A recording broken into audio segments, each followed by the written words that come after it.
Est-ce que tu t'es déjà posé la question, comment arrive-t-on à connaître la position exacte d'un avion bien qu'on ne le voit pas? Ou encore, comment les navires militaires arrivent à prévoir l'approche d'un autre navire et ce toujours sans le voir? Magic. Ça n'a rien de magique, c'est grâce au radar et c'est ce dont nous allons parler dans cette vidéo. Radar signifie Radio Detection and Ranging. En français, détection et télémétrie radio. C'est un système électronique qui se sert d'ondes radio ou de micro-ondes pour détecter la présence d'un objet très éloigné. Voici une explication très simple du fonctionnement du radar.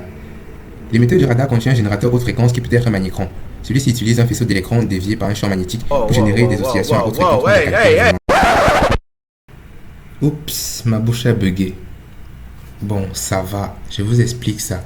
Mais avant, regarde en dessous de la vidéo. Si tu vois un petit pouce et un bouton s'abonner, clique dessus. Le radar émet grâce à son antenne des impulsions d'ondes électromagnétiques qui vont se déplacer à la vitesse de la lumière dans l'air. Lorsqu'une onde entre en contact avec un objet dans l'atmosphère, par exemple un avion, elle est réfléchie par cet objet vers l'antenne du radar, exactement comme quand tu allumes une torche sur ton miroir et que ça te revient en pleine figure. Le système électronique du radar va analyser l'onde qui est revenue et faire les calculs pour pouvoir afficher la vitesse de l'objet, la distance à laquelle il se trouve et même réussir à connaître sa nature.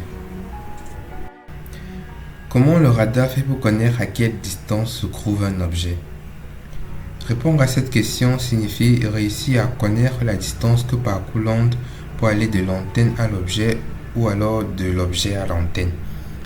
On sait déjà que l'onde se déplace à la vitesse de la lumière, donc le calcul de la distance sera c, qui représente la vitesse de la lumière, multiplié par petit t, le temps que met l'onde pour partir et revenir vers l'antenne. Mais puisque l'onde fait un aller-retour, on divise le tout par 2.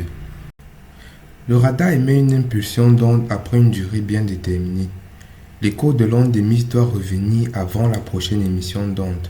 Donc, si l'objet à détecter se trouve trop loin, l'écho ne pourra pas revenir à temps. Et ceci nous permet de parler de la portée. Chaque radar a une portée. La portée, c'est la distance maximale telle que si un objet se trouve à une distance supérieure à celle-ci, alors le radar ne pourra pas le détecter. La portée d'un radar dépend de sa fréquence d'émission des ondes, la taille de son antenne, de la puissance avec laquelle les ondes sont émises et d'autres facteurs que je ne vais pas citer. Maintenant, on peut se demander, mais si l'onde croise un objet autre que la cible, qu'est-ce qui va se passer? Eh bien, dans ce cas, si l'obstacle est suffisamment grand, l'onde va rebondir dessus et revenir vers l'antenne. Le radar va analyser l'onde qui est revenue et saura qu'il ne s'agit pas de la cible. Si l'obstacle est petit, comme un oiseau par exemple, une partie de l'onde sera réfléchie par l'oiseau et l'autre partie par la cible. Donc, il y aura deux échos qui vont retourner vers l'antenne. L'écho renvoyé par l'oiseau ou par tout autre obstacle est appelé onde parasite. Mais grâce à ces fils que le radar pourra facilement identifier l'écho de la cible. C'est tout pour cette vidéo. N'hésite pas à me poser tes questions en commentaire si tu en as. Et surtout, abonne-toi si la vidéo t'a plu.